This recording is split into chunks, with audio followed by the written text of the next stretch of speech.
Psychology in Seattle. So, Rebecca, I thought I would ask you some questions that the listeners are asking us, and we would answer them. And we would also talk about Russian Doll because you wanted to talk about that because you finally finished it. Is that right? Yeah, and I'm altered. You're altered. In a good way. In a good way. All right. Well, let's get into it. This is the Psychology in Seattle podcast. I'm your host, Dr. Kirk Honda. I'm a therapist and a professor. Who are you, Rebecca? I'm Rebecca Bloom. I'm struggling with technology, and I'm a therapist in South Seattle. So this first email is from patron Joshua. Joshua writes, do you think that attachment style of therapist has any correlation with which modality they gravitate towards? Oh, for sure. Bob, who is a guest on the podcast, talked about having at some level a disorganized attachment style. And to my understanding, he does DBT, dialectical behavioral therapy. That's hysterical. Do you think that attachment influenced his decision to use that model? Well, Bob's not here, but Rebecca is. Yeah, you said absolutely that attachment style can cause someone to be gravitated towards a particular theoretical model. It impacts everything else you do in your life. I mean, how could it not impact what you can tolerate doing all day, every day? Yeah. That being said, I'm trying to figure out how I would explain how my attachment style impacts the therapy that I do. And I'm not exactly. I will say that some of the styles are very didactic. Like cognitive behavioral says, do this, do that, do this, do that. And so if you're a therapist that needs structure, of course you're going to be gravitated towards that. Yeah, so that was my first thought, was that I would find pretty, because I'm like you, I believe that attachment style affects a lot of different things. And so I initially thought that. I couldn't find any research on this. I'm guessing there might be, but I couldn't find any. I found in my anecdotal experience with people around me that there were no correlations. I think that the broader question of, does our attachment style affect the way we are as a therapist? Absolutely. The way we react to clients, the way we interpret them, our countertransference intensity, whether or not we even become a therapist or not. I think we're more likely to become a therapist, I think, if we're insecure, honestly, because maybe even particularly preoccupied, because we're just more others focused kind of a thing. I don't know. But you could also be avoidant, narcissistic, and think you'd be an awesome, therapist who would tell everyone what to do, for sure. Exactly what to do. Yeah. So, but when I think about people around me, I thought about all the colleagues that I have. And I have a lot. I had a hard time. I had a hard time finding one colleague who was like mostly secure attachment. Well, exactly. I mean, I would say you're one of the most securely attached people I know. And what would you describe your modality as? I am integrative. I love all the theories. I even love cognitive behavioral theory. If I had to choose one, I would choose more of an interpersonal, intersubjective, psychodynamic, psychoanalytic model if I had to choose one. But there's no way I could live only in that world. And there are lots of problems with that world. So I'm very integrated. But when I think about people around me, I'm not going to name names, and you're not in this list, but a lot of I can think of 3 clearly disorganized, attached colleagues of mine whom I've worked with for many years. And one of them is like extreme cognitive behavioral. I don't know if I've ever met someone who is more staunchly cognitive behavioral. Another one is extreme experiential, like hates cognitive behavioral therapy. And then another person is into attachment theory, I guess, to put it broadly. So that's all across the board right there, right? And then I think about other people. Another colleague of mine who I would think would be more avoidant, and they're into cognitive behavioral theory. Another person I work with is more the preoccupied side of things, and they're into interpersonal psychodynamic work. And then another colleague of mine who I thought is secure mostly, and they're into family systems theory. So I don't really think I don't think there's a lot of, in my anecdotal experience, much of a correlation. Broadly speaking, attachment theory, I think, has a great deal to do with our capacity for empathy, for our tendency for burnout. So what I know from all of my vicarious trauma research is the chances of feeling vicariously traumatized increase with the therapist's exposure to trauma previous to them becoming a therapist. So I wonder if it's more about the intensity at which people adopt a theory could be based on their attachment style versus a specific attachment style. Do you know what I mean? Versus a specific theory. Yeah. It's not that they choose any one theory, it's that the way they come at it is with, a hammer versus a feather. Right.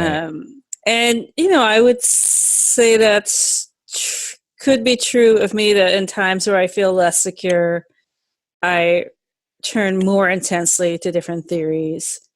And then, there's times where I feel really grounded and like I can kind of fly by the seat of my pants and I'm fine. So I think there's even variety over your career. Yeah, I could see that. When I think about the people who I would say are more insecure attached, they are more rigid, I would say, about their theoretical orientation and more denigrating of so-called opposing theories.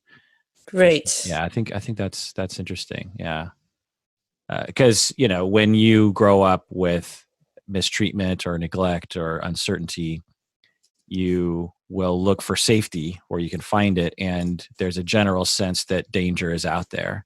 And when you find the safety of a particular theory that makes you feel better about your job and your place in the world, and there's a threat from a seemingly opposing force of people, then there's a tendency to feel as though that's a threat and to see everything through that lens, right? Yeah, and nowhere was that more true for me in the art therapy world, where people get really intense about theory. And you can definitely see the intergenerational trauma in that field, where people get really righteous about staying in their own camps and not learning from different theories or thinking from different ways, or writing someone off immediately if they find out they were trained in a certain program. Or really, so even within different art therapy modalities. Oh yeah, for sure. Wow, you'd think you'd all love each other because right, you would think you're an oppressed class to begin with. You think you would stick up for each other. But within that, marginality of being an oppressed group, the chances, if you don't really look at your own history, the chances are pretty intense that you'll attack each other over a scarcity model, right? I have to be on top. There has to be a strata. We can't all just get along because, someone's got to be on top. That makes me really sad because I just know that art therapists are kind of crapped on by the mental health profession in general. It's getting better, especially with Vice President Pence's wife spreading the news. Thank you so much for bringing that up. Now I feel better. Okay, on the topic of intergenerational transmission of trauma, patron Scott wrote in asking us to talk That's about a nice segue. Congratulations. So I don't have the email from patron Scott, but what can you say about intergenerational trauma, transgenerational trauma? Well, I see it in my practice all the time. We're talking about what went wrong in someone's childhood, but then we're also talking about their parents' immigration history or the violence or I especially see it with alcoholism, that their parents' generation may have stopped drinking, but the patterns of being in an alcoholic family are so present. That the grandchild generation is still experiencing this crazy family system that they can't explain. So yeah, it's really clear, and a lot of marginalized groups talk about it, the Native population, African American, Jewish population, that I'll just speak for myself. I mean, I am a generation plus away from the Holocaust.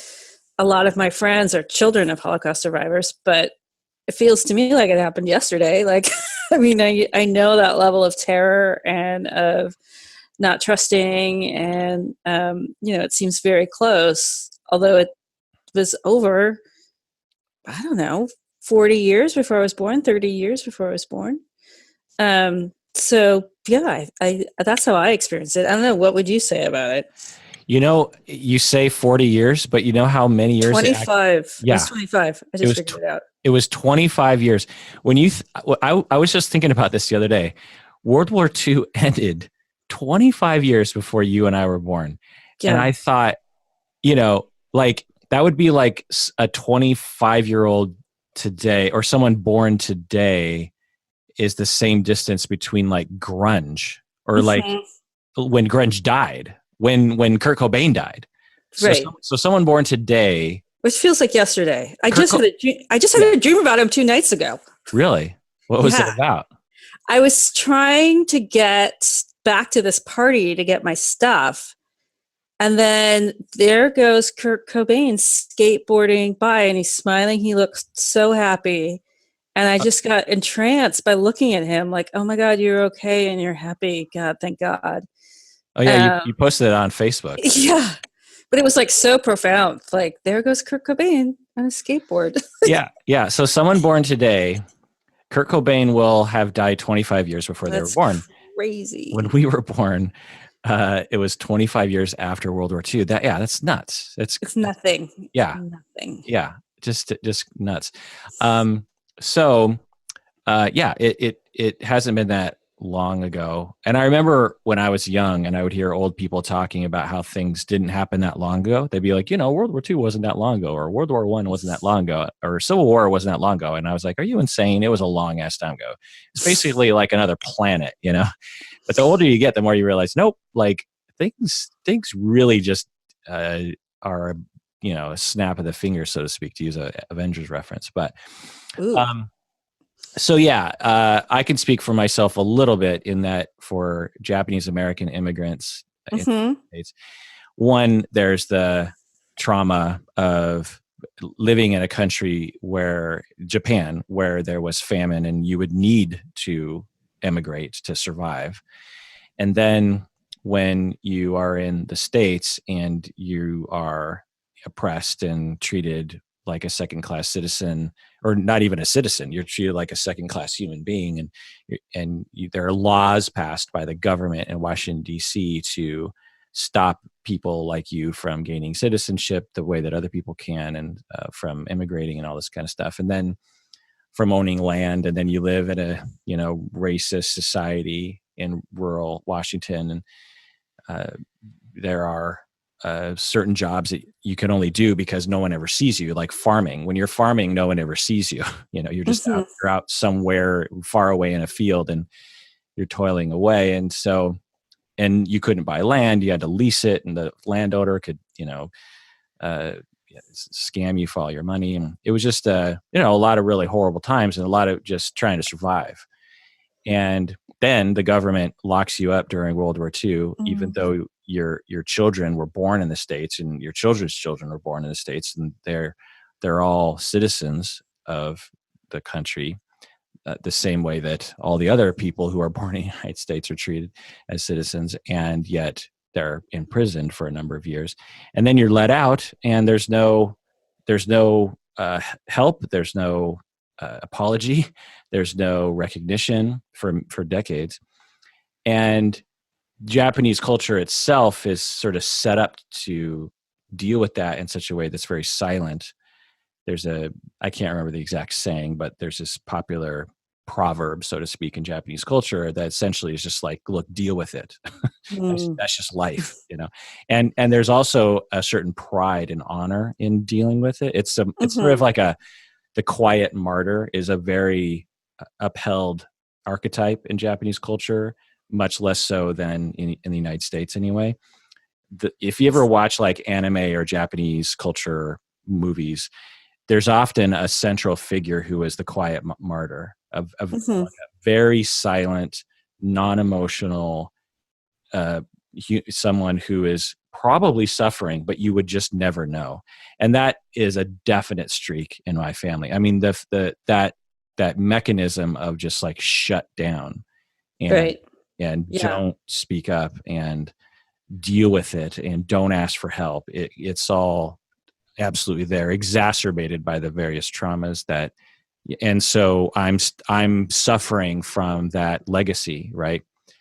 And I don't think it's on the degree of what obviously the Jewish people went through. And also, Don't compare our traumas. well, I mean, just look at the people I often think about when I think about transgenerational trauma. I think of three groups. I think of Jewish people in general, and so there's different groups of Jewish people. You have Jewish people who like escaped Nazi Germany, and then you have Jewish people who survived and then made it to the States, and then you have Jewish people in like Poland who like were completely wiped out. Right. Who and are then, my yeah, and then you have Polish people in general who were just traumatized. It wasn't just Jews in Poland; it was all Polish people who were traumatized by over a number of different wars between Germany and Russia, because they were always this like right? buffer They're always zone, in the middle. and they Yeah. were just getting routinely, literally raped and killed, and village burned down, and refugees and famine, and enlisted into wars that they didn't want to do. And so when you meet Polish people, they will often exhibit a lot of issues, and it doesn't take a genius to figure out where that came from. Another group is African Americans, as you mentioned. When you enslave an entire group of people, and then those people tend to get married to each other and have kids, then it just gets passed down to the generations. Like a discrete kind of example of this is you are a slave and you're ripped away from your children or your spouses or whatever, because that happened, to the slaves, and they weren't necessarily allowed to have families. And the child grows up with insecure attachment. They grow up feeling abandoned. They don't say, "Oh, I forgive my parents because of institutionalized slavery in this country." No, the child is 2 years old. They just feel sad and hurt and neglected by the fact that for whatever reason, their dad isn't there anymore, or their mom isn't there anymore, or their aunt isn't there anymore, or their grandparents aren't there anymore. And they're hurt by that. And it teaches them this lesson that life is terrible and they can't really depend on other people.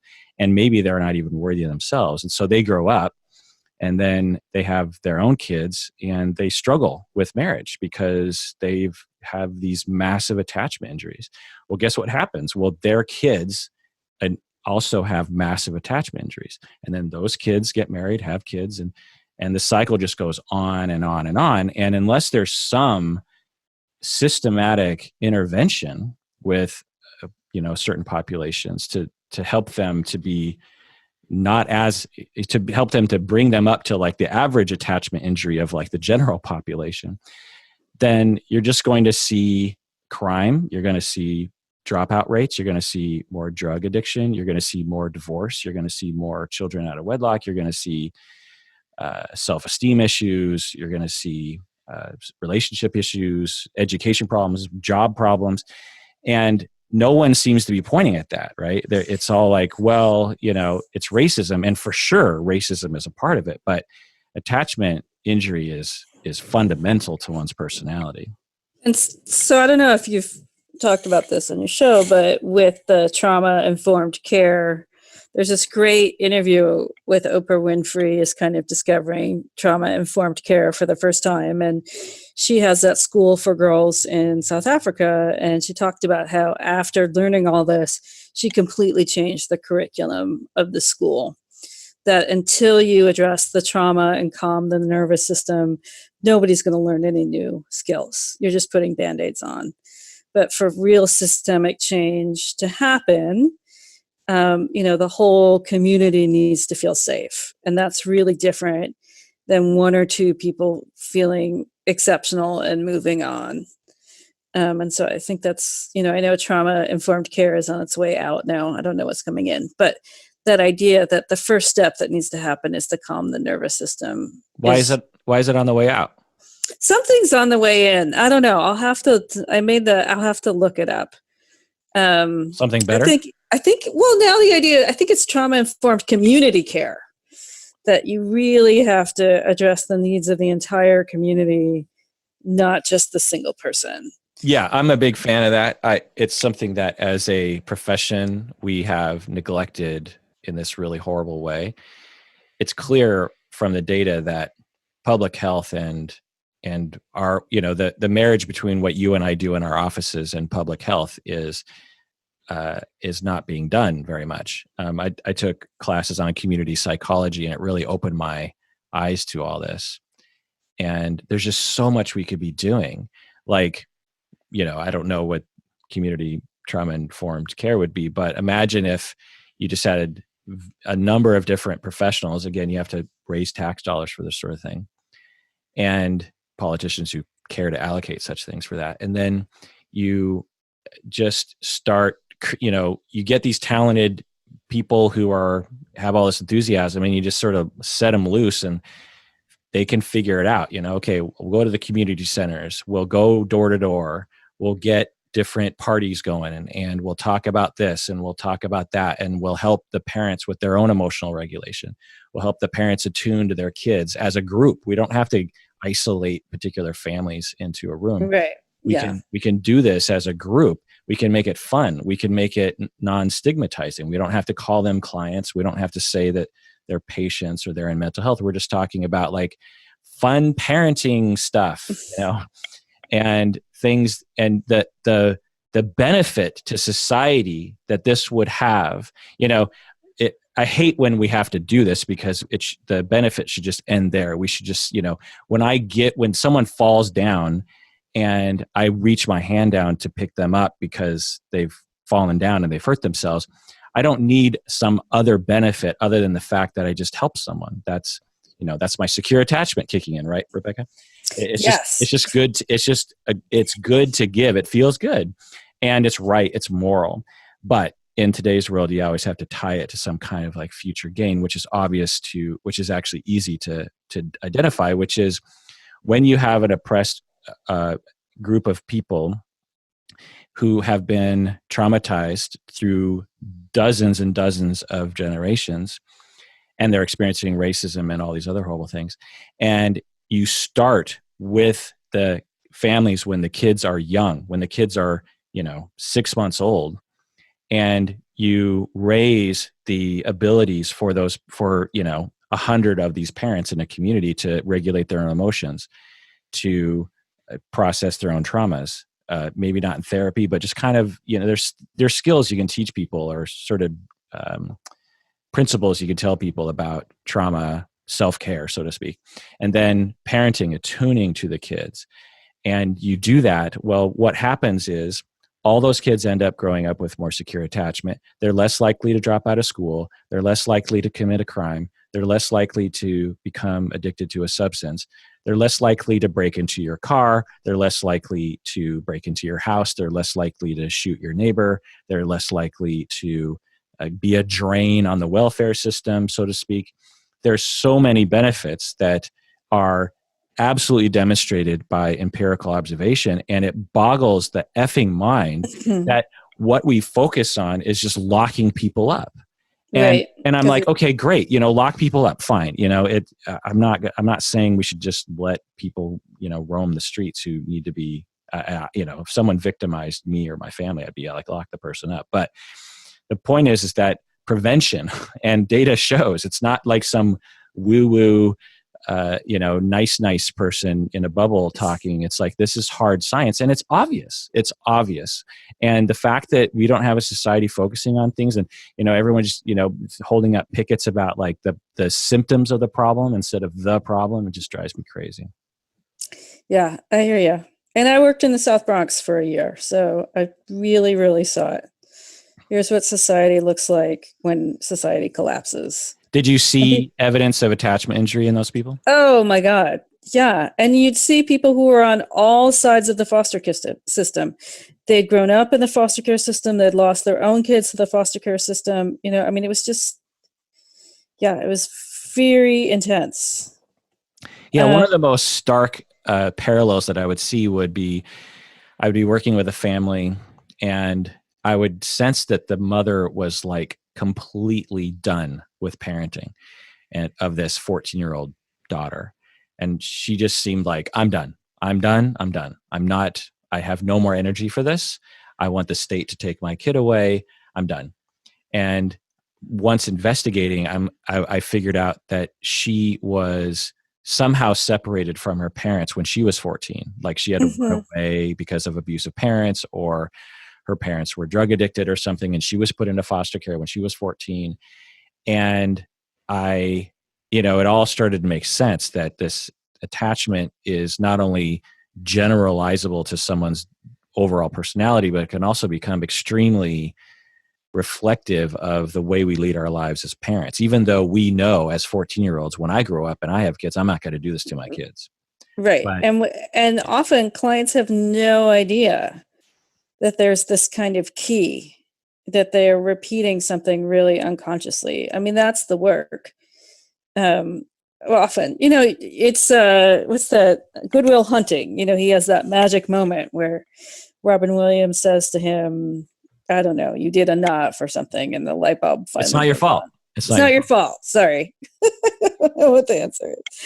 And for some clients, you do find that magic moment where you're able to start putting it together for them. And often it's kind of a horror for them to realize, like, oh God, I am repeating this pattern. Because nobody wants to admit that. No, right? no. Like, how resistant was your client once you tried to point that out to her? What she was up to? I saw it so often. So I'm thinking of a number of different people. I found that for some, they could intellectually understand it, but in their soul and their heart, it was hard for them to change how they felt, which is, of course, there's insight is one thing and then healing is another. So it helps, though, for some people to say that. They're like, oh, I can see that. Maybe I should tone down what I believe to be the righteous path of rejecting this child and instead maybe questioning my reactivity to this child. We've talked before about transgenerational trauma in Star Wars, right? Ooh, that's the best episode I've ever done. I think that's my crowning moment of podcasting. I need to get back to that level. Yeah. So just to review, you have a woman who's enslaved and abused and traumatized, and is, it's a horrible situation for her. So she's going through all this trauma. She has a kid without ever having sex because, Anakin is Jesus. And I missed that part, but we'll talk about that later. Well, that was, that's the let's not go there. Well, that's the terrible thing about the prequels, right? Because, they introduced this whole idea that Darth Vader didn't have a father, and that these midichlorians were, involved somehow. I don't know. So it was a pretty dumb moment. But anyway, Anakin was ripped away from so Anakin grows up in this slave situation. He's going through a lot of trauma. They don't really go into this in the movie, of course. And then he is ripped away by strangers from space who claim that, he's the one. And that must have been horrible for him to just, and for all the Jedi for that matter, they're all ripped away from their parents at an early age. I mean, it's just a recipe for attachment disaster.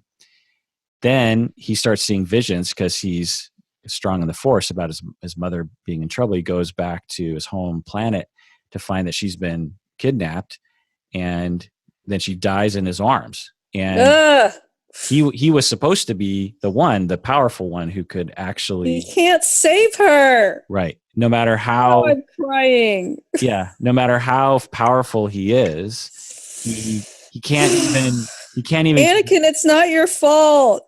yeah. Right.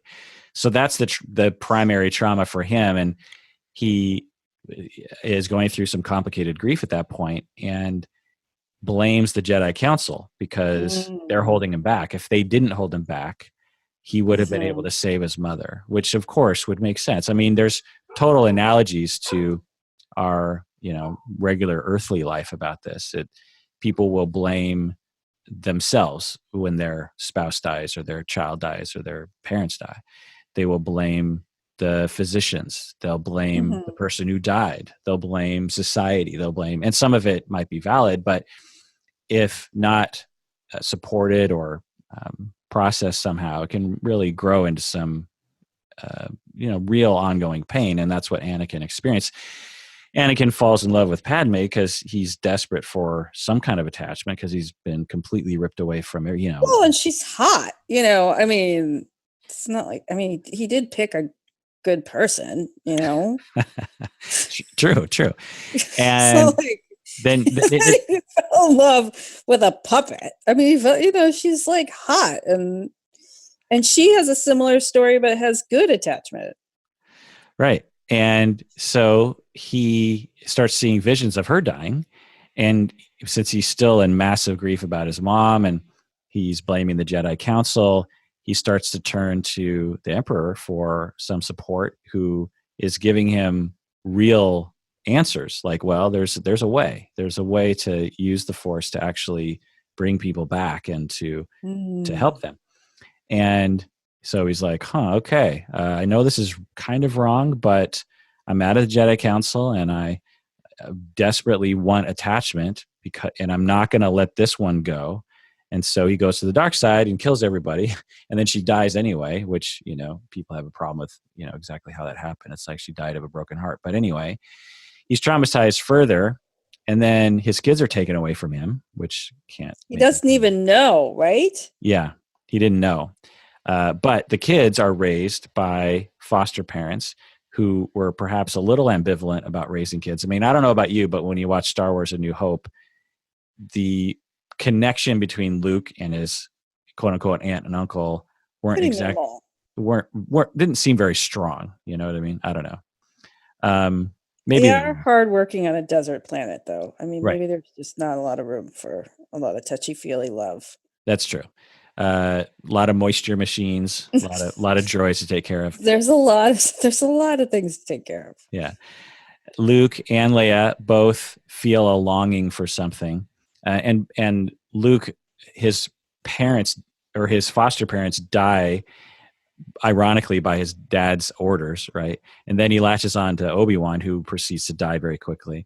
Leia is raised during a time of war by a senator foster parent who is involved in the rebellion, lots of loss. Leia falls in love with an irresponsible nerf herder, which is, common if you're struggling with attachment. Always who's also hot. I mean, like they have good taste. Let's give them that. And then Ben is born. Ben Solo is born, and future Kylo Ren. And the parents are always fighting because they have attachment issues. We know now from Solo's right, his story that Han had a lot of attachment issues, right? And the parents are fighting. Ben grows up in this. Go ahead. His first love turns to the dark side as well. Right, and we'll never see the resolution of that because the first movie bombed. But I love the first movie, but that might have been that I saw it in Barcelona with English subtitles, and I loved it too. I loved it too. I don't, the haters can go to hell. The parents divorce. Leia and Han Solo divorce, and Han abandons him essentially. And Ben grows up with complicated grief around that. He kind of hates his parents, and he feels powerless over the pain in his family. And since he is born with the knowledge that he has the Force too, and his parents are powerful. He tries to find something of power to identify with. Well, he can't go to his parents because he hates them. He goes to his grandfather, who is Darth Vader, Anakin Skywalker. Well, but first he goes to his uncle. Right. But that relationship doesn't work out. I hate to correct you on your Star Wars diatribe, but no, you're right. You're right. Some important details here. It's an important detail. And because his uncle has attachment issues himself, which manifest as difficulties holding on to the light side of the Force. He fears too much power. I mean, that's, that whole scene that goes down of why did Luke and the child's relationship falls apart as he fears his power. Right. Because he grew up with a lot of insecurity and a lot of powerful people were not secure attachments, right? His own father was not a consistent attachment in his life. Plus he took his hand. I mean, you're going to have issues for life after that. Yeah. Yeah. I've had many clients with that situation before. So then Ben grows up to kill his father and he almost kills his mother.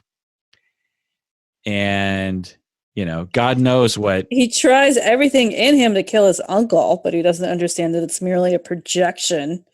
Yeah.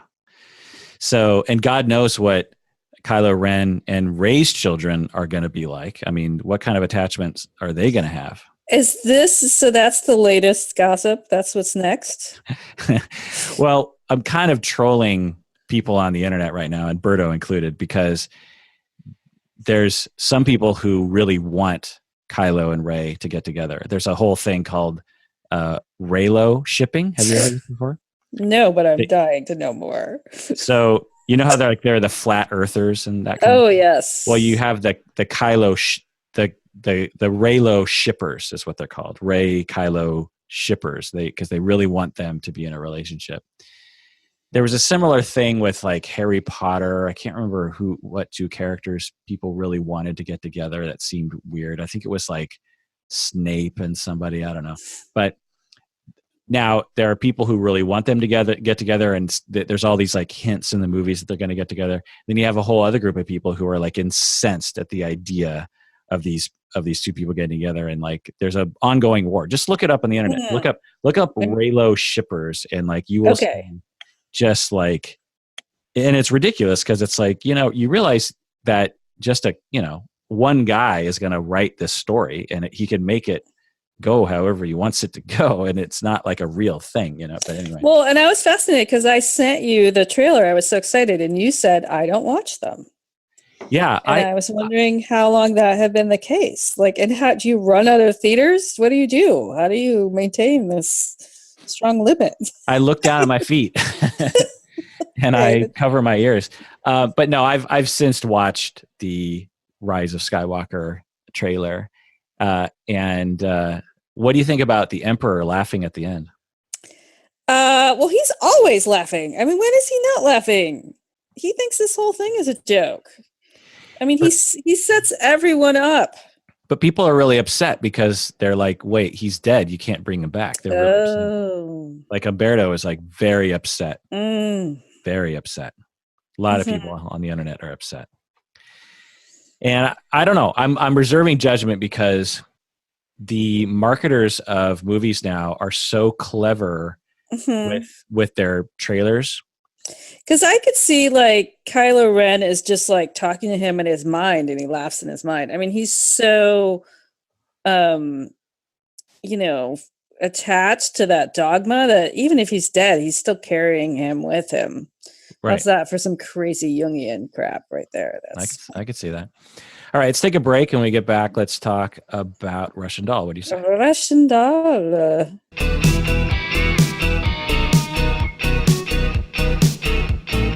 All right, back from the break. Just so everyone knows, we have new tiers on Patreon starting June 1, 2019. So if you want to get in on the cheaper tier levels, which have different kind of swag and stuff, become a patron by June 1. Also know that we have a scholarship for $2,500. This is our second scholarship.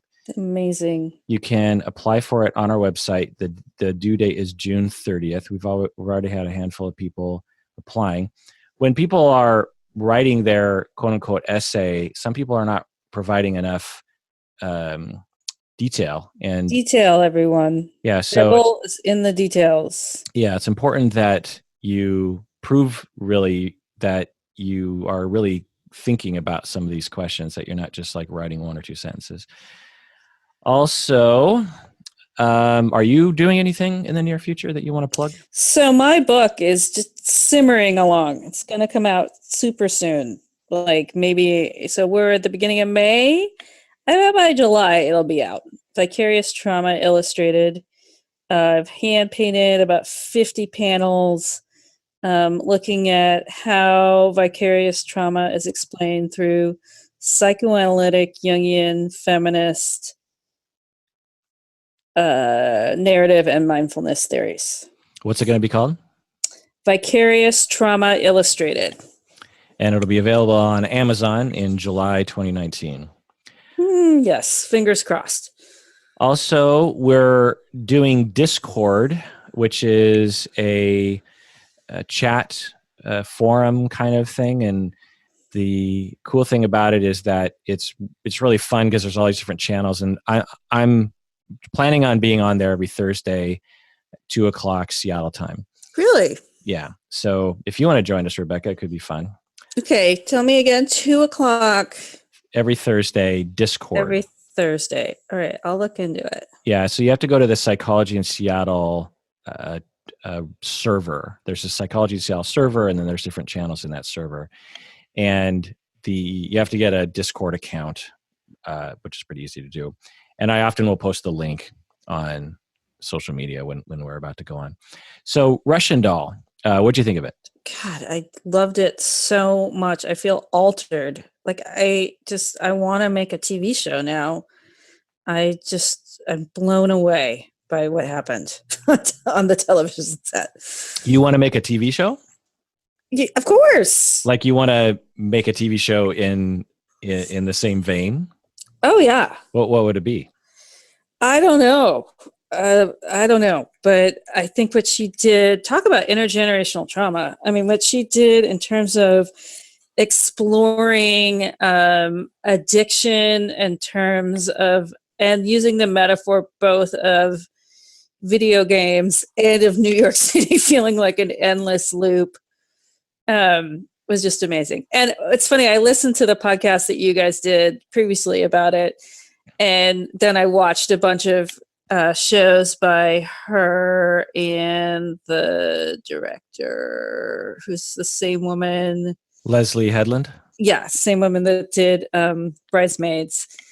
Is that one of the key pieces of the story is that she doesn't wake up in bed and start her whole day over. She wakes up at the party already staring into a mirror. And so it's this metaphor of, suddenly becoming conscious at some point of your day and realizing, oh, fuck, I'm just on repeat. Every day is just like the day before. So did you identify with the themes at all? Oh, yeah, completely. And, it's talk about intercultural trauma. Like, so Natasha Lyonne is just like me, like Jewish on both sides. And you can really feel it in the story of, that loop around identity. And I've also lived in New York. And so that piece, the ending scene, I hope I'm not giving anything away, is that they're two identities. Their souls unite in this magical parade in the East Village. And if you've ever been to New York, there are these moments like that where you turn the corner and something so magical and bizarre is coming down the street right at you that it makes you kind of question everything. You've lived through 100 hellish days before that of, bad subway rides and horrible smells. But like, there's just kind of this magic in this city. And I felt like they represented that. Really. Where'd you live in New York? I lived in the West Village, and then I lived in Prospect Park, but I worked in the South Bronx. So I saw a lot of the city, the good, the bad, and the ugly. So West Village is like lower Manhattan area? Lower Manhattan. It's famous for like the Beatnik era. Stonewall happened right there. I mean, every corner Is the you Chelsea turn. Hotel near there? Chelsea's actually the next neighborhood north. Is that NoHo Yeah. or what they call it? Hell's Yeah. Kitchen or something? Hell's Kitchen is north from Chelsea. Okay. And then the other place you lived in Manhattan? Is the famous Prospect Park, which is right on the beautiful park. Has the bandshell there where like Prince played. And then there's all these amazing, it's like a micro community. But I love the idea which side of the park? It's at the side closer to Manhattan. Okay. On the F train. I was on the F. Okay. Wow. I mean, that's like, you really got the full New York experience. I did the whole thing. Yeah. And I'm really glad I did. And I'm really glad I left. I mean, that's the other part of the show is that like all the ways that she dies, if you've lived in New York, these are all ways that you feared of dying. Like a couple times she falls. So in New York, everything is so small that the grocery stores, the way they do their storage is actually underneath. So the sidewalk opens up, these two metal grates open up, and then there's a super deep stairway down into some kind of storage area. And so whenever they're open, there's this huge fear that you're just going to fall in and die. And at one point she does fall in and die. Yeah. My wife, I don't know if you know this, but I started talking about my wife on the podcast. Yes. Congratulations. New identity. Stacy owns a spa in Manhattan called Daphne. If anyone's in Manhattan, you want to get a facial or you want to buy super expensive serums and whatnot for your face, then go to Daphne. It's quite a classy joint, but it's in what you're talking about, this sort of super old construction that's been renovated, obviously, but underneath is this dungeon.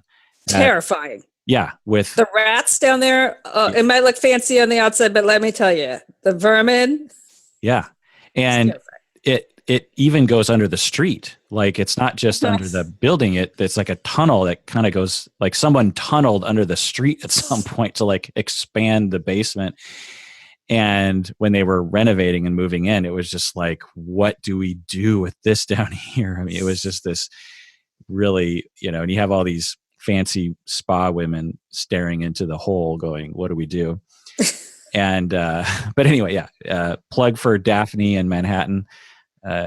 Apparently it's doing great on all the social media and whatnot, but, and they get a lot of walk-in traffic because New York's really a walk-in kind of a thing. And people just walk by and they're like, "Ooh, yeah. I didn't know that." They have some sort of special serum for your face that is only available at like very select, like there'd be like one or two locations to buy this stuff in the state kind of a thing. And you can't buy it online. So that's why they get a lot of their business. But anyway, so yeah, I can absolutely see that. Well, what are some other themes that you could identify with in Natasha Lyonne's character? So as it becomes clear that she's trying to process the age that she was when her mother first became psychotic and then commits suicide, and the way that she's unfolding that, and I think it's either the second to last episode or the final episode, she actually pulls, so there's all this stuff about like smashing glass and mirrors, and it comes up a couple different ways, but there's this really intense scene where she pulls out broken glass from her mouth. And I think anyone that's had a rough childhood, it just has that feeling that like within me is something so toxic and broken that if I pull it out, I might just hemorrhage in the process. And so I thought the way they did that was so beautiful and horrifying. And then it's after that she's able to join the living again. So I think one of the things that really struck me in the interviews with her was she was saying, in this show, I get to do things that usually only the real tough guys get to do. But she's also doing things that... What do you mean tough guys? Like, she gets to yell at her drug dealer. Oh, And right. she gets to have sex with whoever she wants and be unapologetic with it. Yeah, that was one thing that I loved about the show was I was watching it and I thought, man, they're writing a story that is the way that men write about other men. Yeah. These women are writing about women the way that men are writing about men, have written traditionally about men. But it's not like hatred of men, right? It's just in the same way that a lot of men writers don't hate women. It's just from a women's perspective, so to speak, in the way that film and TV has always traditionally been from a man's perspective. And I noticed that although there were men characters who were fleshed out and had, 3 dimensions, they didn't have as many dimensions as Natasha Lyonne's character or even like some of the other women in the story. And I just remember thinking like, this feels good. And this is and then all the queer people and all the colors and attitudes, and it's never shamed, like her friend who I believe is bisexual. She wakes up drunk the next day, and that scene where that guy has a dildo like on the wrong way. I have thought so much about that. Like, was he lying flat? Was he having sex both ways? Like, I've thought a lot about that. I need to know more. How exactly was that device being used? Or was he fucked so hard that it swung around the other side? Well, that would be hard. So I'll leave it at that. But yeah, I have some doubt about that. They just don't get into it. They don't explain it. Right. They're just like it's, and they don't shame it. They don't make her seem like a quote unquote dirty slut.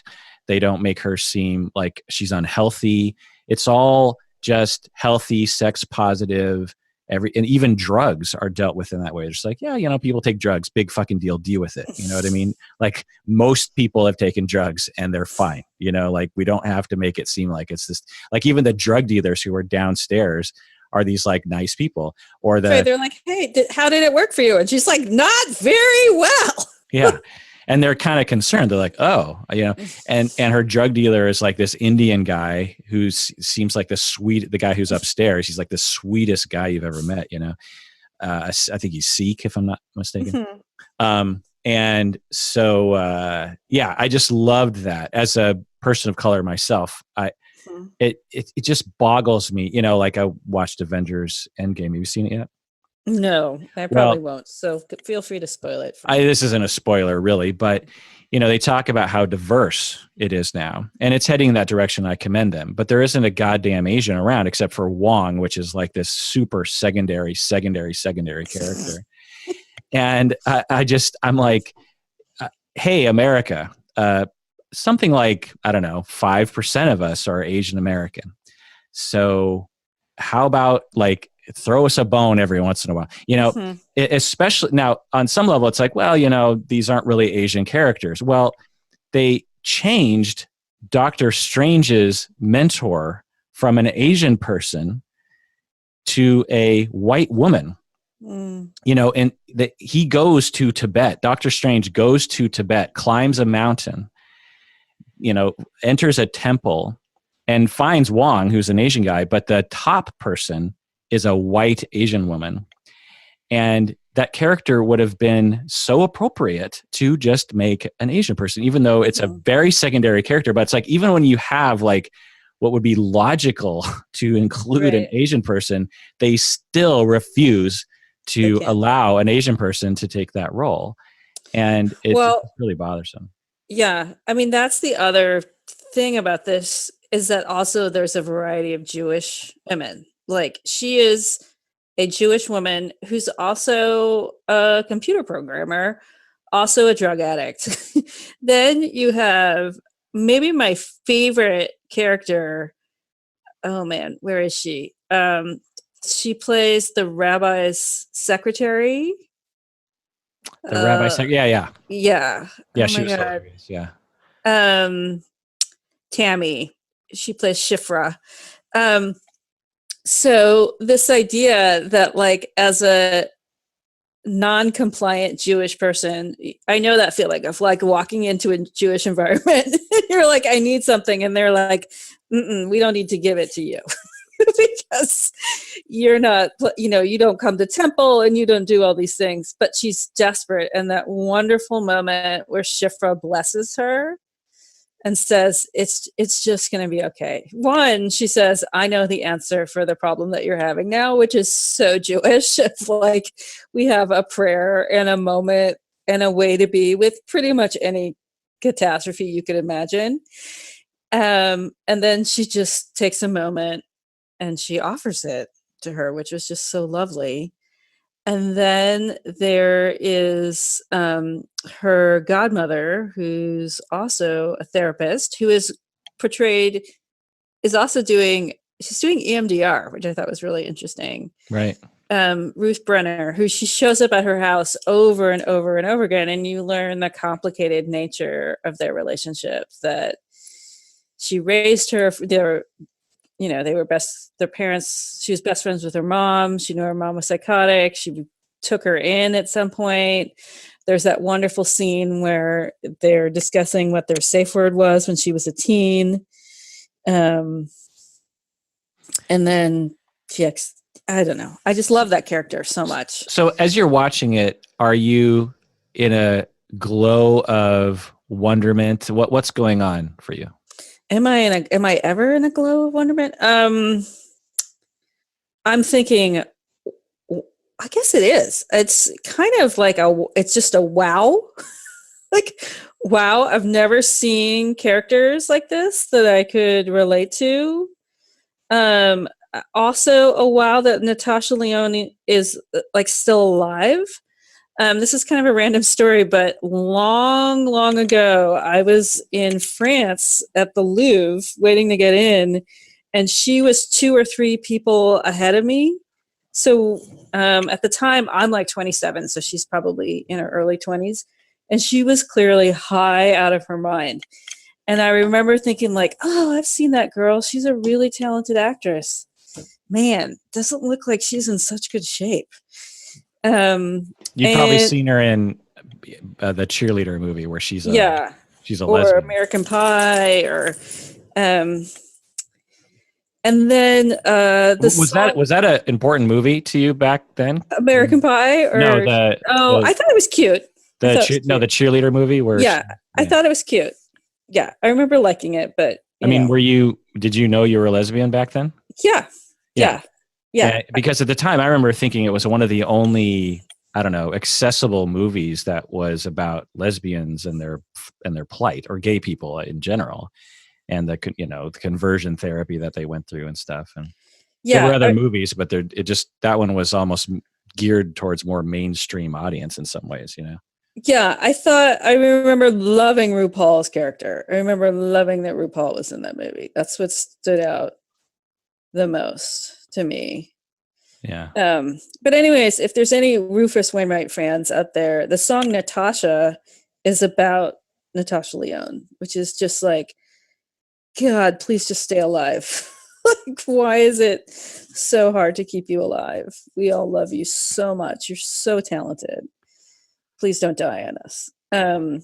So I just think it's a miracle, really, that she's alive and is, making her masterwork. She's not even 40 yet. Like, to create this level of work that has this level of depth and personal understanding is pretty amazing. And for all the hate that Netflix gets, I just feel like, hey, we should give some props to Netflix. This show probably never would have been made otherwise, And it's so funny. I mean, to say like, it's, we're talking about all these horrible things, and I laughed harder watching that show than I think I've laughed at anything in a long time. The moment, I love the show too, and I'm curious about the next couple seasons, but the moment I hate to say this that I love the most, maybe because I'm a dude, is when the dude he finally realizes what his moment of clarity, if you will, when he, keeps going back to his girlfriend who keeps breaking up with him. And this totally earned moment, because it's well into the season. He's like, yeah, I get it, and you're right. I have been cold lately, and that's my fault. And I, I get it. I accept your apology, and I'm sorry for how distant I've been lately. I get it. And he looks to the guy that she's cheating, and he's like, I get you too, and I don't hate you. I don't hate you. You seem like kind of a dick, but I think you have a heart. There's this total realization, this meta level realization of the situation that I did not see coming at all. Like I didn't really know where his character was going, because normally in a show like this, in fact, I can't even think of a moment where this sort of thing has happened. Almost all the time, the revelatory moment is when he stands up for himself and yells at her. Right. That's the triumph, is when he goes to her and he's strong and he says, "Look, woman, you cheated on me. It's your fault," and does something to like shut her up and shut up the other guy. It's some kind of, look at me, and I storm out of the apartment and I'm smiling, and the other two are sitting feeling ashamed of themselves. And that was like not what the resolution was. The resolution was like this mature meta understanding of what had happened up to that point, and that he played a part. It was beautiful. Right. I think that's what sets the show apart, is that everyone's realization is, oh, I have a part in this. I'm repeating this. Like when Natasha Lyonne realizes that she's running away from that little girl who is really the little girl inside of her, what Jack Kornfield would call the map maker, that, the only person that can stop this is you. It's not some giant heroical thing where you confront your abuser or anything. It's like, you have to stop the pattern that got set off in you. I'm sorry all these messed up things happen to you, but now the work is with you. And that's annoying, right? That's like, who wants to actually do that? But it's mature, and it's grown up. I mean, as I get older, I just get increasingly more bothered by these adolescent and childish plots in movies, where good prevails over evil, and the solution to our problems is to, quote unquote, stand up for yourself. And certainly standing up for yourself is great, but often in our day-to-day life, what we're really facing is a situation in which we and the people around us are all participating in the problem. This is what we classically call a systemic point of view, systems theory, maybe feminism as well. And it's very hard to adopt that point of view because it's just not in our society. We tend to think more linearly and less systemic, and we also tend to be more self-centered. And when we identify with a character on screen, we want them to, we want them to kick Thanos's ass. We don't want them to sit down with Thanos and say, like, how did we both get here? Right. So, there are 2 more seasons, right, Rebecca? I had heard that. What do you think is going to happen? I mean, I don't know. Because at the very end, there are 3 Natashas in that tunnel. Oh, there's her Natasha, there's his Natasha, and there's the new Natasha?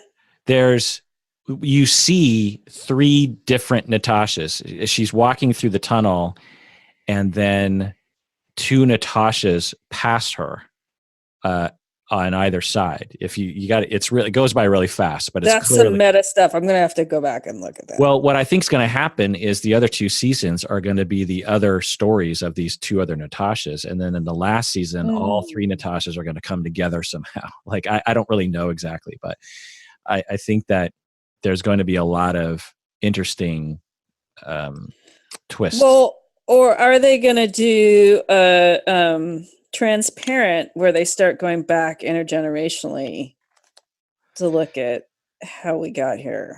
Yeah, I don't know. What do you think? Given the tone of this, so excited. I got to think this through for a minute. I mean, Because there's there's also a lot of like explained little details, like what about Oatmeal the cat? Like, what the hell happened with that right. cat? You know? Yeah. And the homeless man who cuts hair, Yeah, what's going on there? horse. Horse. And then what about her friend the Asian woman that she always talks, Max, I think her name is, Mhm. when she comes out of the vagina door and talks to Max. Happy birthday, baby! Yeah, exactly.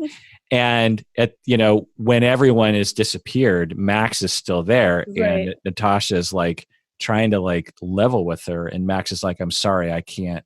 You got to do this alone. Yeah, Max kind of knows on some level, and Mhm. so is Max a part of this in the same way that she is, in the same way that Oatmeal is, same with Horse, same as that other guy. So it's there's just a lot of. So what do you think is going to happen? What do you think the Oh themes gosh. are going to be? These are some big questions. I got it. I mean, I would be interested in the intergenerational trauma part. I would be interested in about the therapist. I'm curious if there's more history there. How they live together, like going back to a different younger self, like her teenage self. What do you think was wrong with the mom? She's like clearly schizophrenic. That whole thing with the watermelons, like filling up the whole car with watermelons. Do you remember that Yeah, part? yeah, absolutely. You But know, I think that was what they were trying to portray. But I could also see them in the next season fleshing it out a little bit more, where she is she actually, bipolar and she's in some manic episode? or she's experiencing some similar kind of existential dread that Natasha was experiencing that could look like schizophrenia, right? Mhm. Because if at a certain one of the days that Natasha is living, anyone watching her would be like, "Oh, you're schizophrenic. You think time is looping. You think people are disappearing. You think you're special at the center of the, like it just, you could see, Right. maybe the mom was going through something. I don't know." Hmm. Well, and the theory that so I thought when it became clear that she was a video game programmer that they were going to explore that metaphor more, that she was stuck in a video game, and this idea that like we just get multiple lives, we get to die over and over and over again. So I feel like there's places to go with that as well, that metaphor of how our culture reflects gaming. Right. um yeah, so I don't know. I mean, they can go so many different ways. Ooh, I like that. Maybe like at the end of season 1, she goes on to level 2 of the video game Yeah, and does a whole other thing. And then she goes on to level 3 of the video game in season 3. she's got new skills. Yeah. And I'm curious what characters will come back. Like, I think exploring why Charlie, the guy that plays Alan, why is he so messed up? Like, what's his experience with his dad or mom? Well, the mom is clearly very successful. She's a doctor. But why? How did he get to the point where he's suicidal? Right. Um, Yeah. and he's clearly so anxious. I mean, what I love too is that he's handling it completely differently. Like, she's doing everything she can to bust out, and he's just going back and reliving all these horrible moments in the exact. He doesn't want to mess anything up. He's keeping it exactly the same, which is so interesting. Yeah. So interesting and so realistic. Like when I saw that after like the third loop, and because the writers and the directors and the actor really portrayed him as a very anxious, uptight person. I just thought, because in my head, I'm like, dude, why are you doing this to yourself? Right. Like you could do anything with this day. Why are you repeating this horrible moment? But after watching, I was like, well, that's what people would do, because Right. I feel so scared. you're scared, and you're also just desperate for love, that you'll get it even if it's hurtful, right? Mhm. It's like, okay, I could avoid her and not have to deal with that pain, but I desperately want her. I want her to love me. And I'm also not very assertive, and I also don't know what's happening inside of me. I just know I have to go to her. I mean, how many people do that after they break up? It's just like, I know this person is not helpful to me, but I can't help looking at their Facebook page. I can't help texting them at night after a couple glasses of wine. I can't help it. And That's what people do almost universally. Yeah, well, we go back to what we know, right? I mean, that's what you guys taught at Antioch, the whole homeostasis thing. Yeah. We land where we know. Well, you're speaking my language now, systems theory. All right, Rebecca. Well, that was fun. Oh, that was fun. Thank you. I want to do more pop culture stuff with you guys. I feel like. Well, whenever you watch something, shoot me an email and we'll put it on the Okay. agenda. Yeah. All right. But there's always emails that people are asking you to respond to. I know. People love my expertise. Yeah, they do. Seriously. It's fun for me. It keeps me fresh. Keeps you fresh. All right. Well, that does it for that episode of Psychology in Seattle. Thanks for joining us out there. Please take care of yourself. Rebecca, why should people take care of themselves? Because you don't want to get stuck with what you only knew when things sucked. You want to find new and better things, new ways of being.